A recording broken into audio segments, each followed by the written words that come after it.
Breaking news में बड़ी खबर सामने आ रही है। तेजस्वी यादव के पास 2 वोटर आईडी कार्ड होने के मामले में एक बार फिर तूल पकड़ लिया है। इलेक्शन कमीशन लगातार उनको नोटिस भेज रहा है और अब उन्हें 16 अगस्त तक फर्जी वोटर आईडी जमा करने का आदेश दिया जा चुका है। इस मामले में ज्यादा अपडेट के लिए मेरे साथ कैपिटल टीवी के एग्जीक्यूटिव एडिटर राजीव सर जुड़ रहे हैं। सर, क्या है पूरा मामला? तेजस्वी यादव लगातार घिरते जा रहे हैं।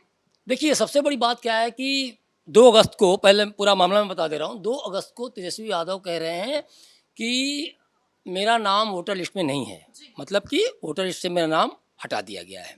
एक तो ये हो गया। दूसरी बात कि जब इसी पूछ रहा है कि भाई आप आके जवाब दो, 2 अगस्त को ही इसी ने पूछ दिया, ठीक है, कोई जवाब नहीं। 6 तारीख को फिर इसी नोटिस भेजता है, कोई जवाब नहीं। 8 तारीख को यानी कि कल फिर इसी ने जवाब दिया कि भाई आप कुछ बोलो, बताओ मामला क्या है, जो आप फर्जी वो कह रहे हो कि नाम कट गया है और आप फर्जी वोटर आईडी कार्ड लहरा रहे हो, पूरा मामला क्या है, किसे गुमराह कर रहे हो आप। और तेजस्वी यादव का मकसद यही था। एक बात मैं बताना चाहूँगा लोगों को कि आखिर तेजस्वी यादव साबित क्या करना चाह रहे हैं। तेजस्वी यादव ने जब ये बोला कि हमारा वोटर लिस्ट में नाम नहीं है, और उस समय वो क्या दिखा रहे हैं, फर्जी वोटर आईडी कार्ड। सच्चाई देखिए क्या है कि क्या इसी बात बड़ा गंभीर सवाल खड़ा हो रहा है कि क्या तेजस्वी यादव ने कभी वोट ही नहीं दिया। तो जो वोट दिया, जब उनको पता है कि हमारे पास ओरिजिनल वोटर आईडी कार्ड है, उसी आधार पे मैंने वोट दिया है, तो फिर ये फर्जी वोटर आईडी कार्ड कहाँ से आ गया। तो एक और इसमें सवाल अगर देखा जाए तो निकल के आ रहा है कि क्या इस फर्जी वोटर आईडी कार्ड को लेके भी कभी तेजस्वी यादव जाके किसी बूथ पे जाके उन्होंने कोई वोट दिया था क्या? ऐसा तो हो नहीं सकता है। लेकिन इनको चाहिए था कहीं ना कहीं जनता को गुमराह करना। इनको चाहिए था किसी न किसी तरह से मैसेज दे दो कि भाई मैं नेता प्रतिपक्ष हूं और मेरा वोटर लिस्ट में नाम नहीं है। तो सोचिए आप लोगों के साथ क्या हो रहा होगा। और ये कहीं ना कहीं ये सब कुछ करके वे लोगों को, बिहार की जनता को, पूरे देश की जनता को भी, क्योंकि राहुल भी तो इनके काउंटर पार्ट है ना, वहां बैठे हैं जो दिल्ली में, तो उनको एक मैसेज दे रहे हैं, एक जनता के बीच में दहशत फैला रहे हैं कि वोटर आईडी कार्ड पूरी तरह से मैनेज किया सकता है। वोटर आईडी कार्ड को पूरी तरह से पूरा का पूरा इसी जो है चुनाव आयोग है वो मैनेजेबल है, उसको आराम से हम मैनेज कर सकते हैं। वो भ्रष्टाचार के उसमें अखंड डूबा हुआ है। लेकिन तेजस्वी यही गलती कर बैठे। जब इसी ने हो कि भाई ये कैसे हो सकता है, हमने वो किया और वो लगातार उस पर वोटर आईडी कार्ड पे उसी पे वोट दे रहे हैं, तो ये कहाँ से बंदा दिखा रहा है। लेकिन तेजस्वी यादव को तो गुमराह करना था, जो मैं इस चीज़ को बार बार कह रहा हूं, और उन्होंने अपनी तरफ से पूरी कोशिश की।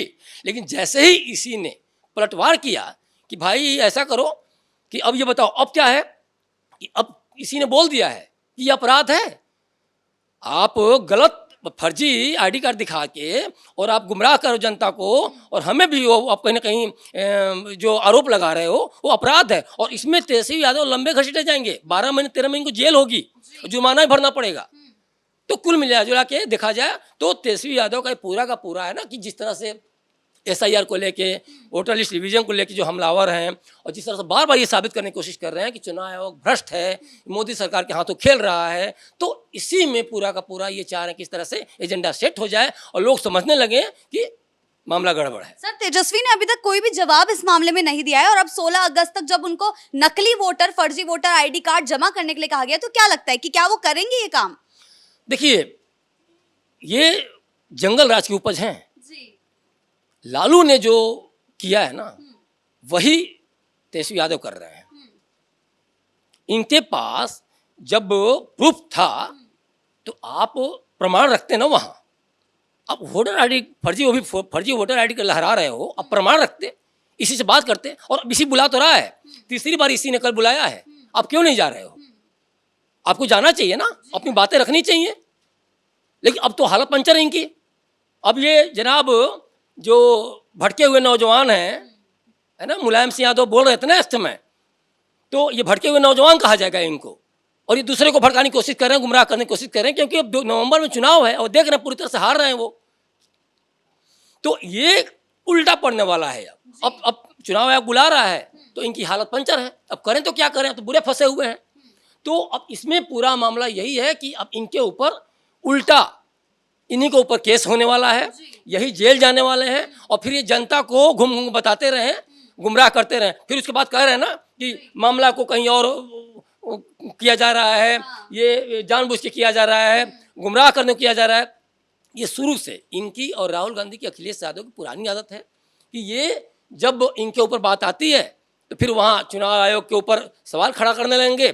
जब ये जीतेंगे तो चुनाव आयोग पर कोई सवाल नहीं होगा, ईवीएम पे कोई सवाल नहीं होगा। अब हार दिख रही है, लालू का जंगल राज अभी भी बिहार की जनता भूली नहीं है, तो उसको लेके वो पूरा का पूरा परेशान है। देखिए हम लोग जब, मुझे याद है जब मैं स्टूडेंट लाइफ में था तो इलाहाबाद में जब मैं जा रहा था, जब पढ़ने के लिए वहाँ गया था, हम लोग रूम खोजते थे, रूम नहीं मिलते थे। जैसे पता चले कि हम लोग बिहार से हैं, दरवाजा मकरमारी बंद कर दिया करता था। तो इन लोगों को पता है कि इन लोगों ने क्या किया है, नहीं किया, और क्या ये कर रहे हैं, उसी के देखा जाए तो पूरे पैटर्न पे अभी भी चल रहे हैं। और इनकी जो नीतियाँ हैं, इनकी जो सोच है, ये बदलने वाली नहीं है। सर पहले ईवीएम पर सवाल उठाया करते थे और अब चुनाव आयोग को कटघरे में खड़ा करने की कोशिश करें, तो इससे सीधा सीधा प्रधानमंत्री नरेंद्र मोदी को भी इनका घेरने का जो लक्ष्य है वो दिखाई दे रहा था कि चुनाव आयोग को नहीं, ये एनडीए सरकार को घेरना चाह रहे थे, लेकिन बाजी जो है उल्टी पड़ गई है। देखिए एक बात समझ लीजिए, सबसे बड़े थ्रेट हैं पीएम मोदी इन लोगों के लिए। इन लोगों की जिस तरह की राजनीति चल रही है ना, और जिस तरह से अमित शाह ने पिछले दिनों, हमारे गृह मंत्री साहब ने जो पिछले दिनों बोला कि 20 साल तक वहीं बैठे रहोगे विपक्ष में, तो इनको ये भी पता चल गया है। राहुल गांधी का तो देख ही रही हैं कि कितनी राज्यों में सरकार रह गई है, सब खत्म। और जिस तरह की नीतियां चला रहे हैं, आप ये सिंपल सी बात है, ये पता नहीं इतने इन लोगों को कौन गाइड करता है, पॉलिटिकल गाइडेंस किसकी होती है कि आप इसी पर आरोप लगा दोगे तो इसी पे आरोप सिद्ध हो जाएगा क्या? आप मोदी से जोड़ दोगे कि इसी मोदी के गोद में बैठा हुआ है, तो जब मोदी के गोद में इसी बैठा हुआ होता, धांधली इसी की मोदी के पक्ष में कर रहा होता, तो मोदी की सीटें घट क्यों गई होती इस बार? वो तो कह रहे थे 400 पार होंगे, तो 400 450 आ गया होता। लेकिन राहुल गांधी कह रहे थे कि आरक्षण हटा देगी सरकार, अगर मोदी सरकार आई तो आरक्षण हटा देगी। यही काम कर रहे हैं ये लोग वहाँ। इन लोग पता है कि हारेंगे, इन लोग वहाँ काउंटर कर रहे हैं, वहाँ अटैक कर रहे हैं कि वो एक मास को सीधे से कनेक्ट करे, मास को टच करे, है ना। देखा जाए तो कुल मिलाकर 35-37% अगर देखा जाए तो 15-16% मान लीजिए आपको यादव, और 16-17% मुस्लिम मोटा मोटी, और 4% ईबीसी ओबीसी जो इनके साथ में लगे रहते हैं। 35-37% कोर वोटर इनके हैं। और ये इनका मानना है कि कहीं ना कहीं अगर इनको मैंने टच कर दिया, कुछ भी गुमराह कर दिया, तो हमारी बाजी पलट सकते। क्योंकि पिछले चुनाव में देखा जाए तो 2000 से लगभग के कमी वोटों पे ही इनकी कई सारी सीटों पे इनकी हार हुई थी। तो इनको लग रहा है कि शायद चीज़ें 2000, अरे भाई जब आप हारे तो 2000 था, हो सकता है कि 20,000 हो जाए।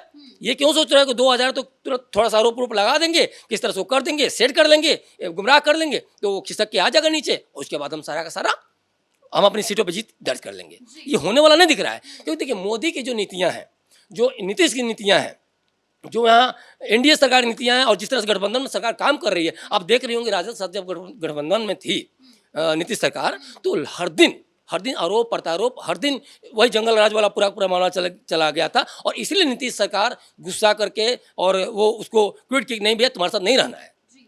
अच्छा, दूसरी बात यह है कि मैंडेट जो मिला था वो बीजेपी के साथ मिला था नीतीश सरकार को। नीतीश सरकार को ये एहसास था, लेकिन उल्टा हो गया। उन्होंने वो तो पलट के चले गए उधर। लेकिन फिर ये इन्होंने कहीं ना कहीं जनता का मिजाज, जनता का नब्ज देखा भी कि भाई गुस्सा है, इसको जल्दी पलटना चाहिए, और ये इधर आ गई है।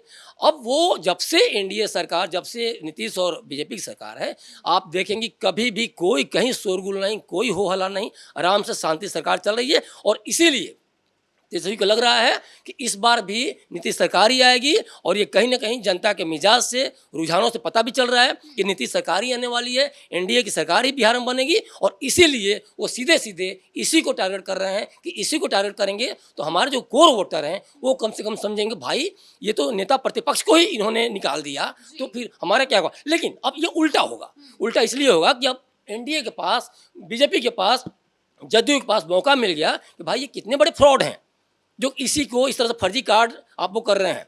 ऑनेस्टली बताया जाए तो इनको तो जेल में होना चाहिए, और अगर सिद्ध होगा तो जेल में जाएंगे ही।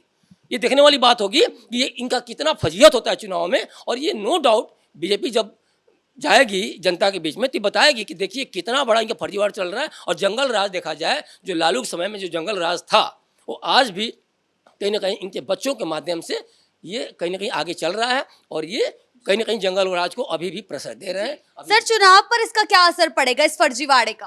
चुनाव को मैंने बताया अभी कि 35-37% वोटर को लेकर वो सोच रहे हैं गुमराह करें, लेकिन गुमराह करना इतना आसान नहीं है। सब आज भी बिहार की जनता, बिहार के लोग आज भी जंगल राज के खौफ से उभरे नहीं है। स्टेशन से घर 1 किलोमीटर दूरी पर होता था और भाई बहन जाते थे रक्षाबंधन में, और रात के 2 बजे जिन लोगों को नहीं पता होता था कहीं कुछ ऐसा हो सकता है, जिनको पता था वो स्टेशन पर रुक जाया करते थे। कई सारे शहरों में ये हाल था, लेकिन जिनको नहीं पता था भाई बहन को मार दिया जाता था। ये जंगल राज का, वो हर दिन अपहरण, हर दिन लूट, हर दिन डकैती। और आप अब सबसे बड़ी चीज़ की सेना और सॉरी प्रशासन खुद उसमें इन्वॉल्व था, क्योंकि जब आप कई सारे आपने सुने होंगे कि लालू यादव कहते थे कि सुरती बना दो डीएम से। राजबाला वर्मा का उसमें कई सारे विवादों में नाम आया था। उस समय जो डीएम थी, उस समय पटना के डीएम, हमें जहाँ तक याद है, तो वो सारी चीज़ें कहीं ना कहीं जंगल राज की याद आज भी दिला रही हैं। और लोग साधु यादव, सुभाष यादव, किसी को गौतम शिल्पी हत्याकांड कोई कुछ भुला नहीं है। तो लोग आज लगातार नीतीश की जीत, इंडिया की जीत ये बता रही है कि किसी कीमत पर बिहार के लोग फिर से तेजस्वी सरकार को, फिर से लालू को ताजपोशी नहीं देना चाहते हैं, लालू को सत्ता में नहीं लाना चाहते हैं, क्योंकि जंगल राज की खौफ से लोग उभरे नहीं हैं। देखिए, तेजस्वी लगातार घिरते जा रहे हैं। देखना होगा कि वो 16 अगस्त तक फर्जी वोटर आईडी कार्ड जमा कराएंगे या नहीं, या ईसी के नोटिस का जवाब देंगे या नहीं। इस मामले में हमारी नजरें जो है बनी रहेगी। कैमरा पर्सन राजकुमार के साथ मैं शिवानी रतूड़ी, कैपिटल टीवी बिहार।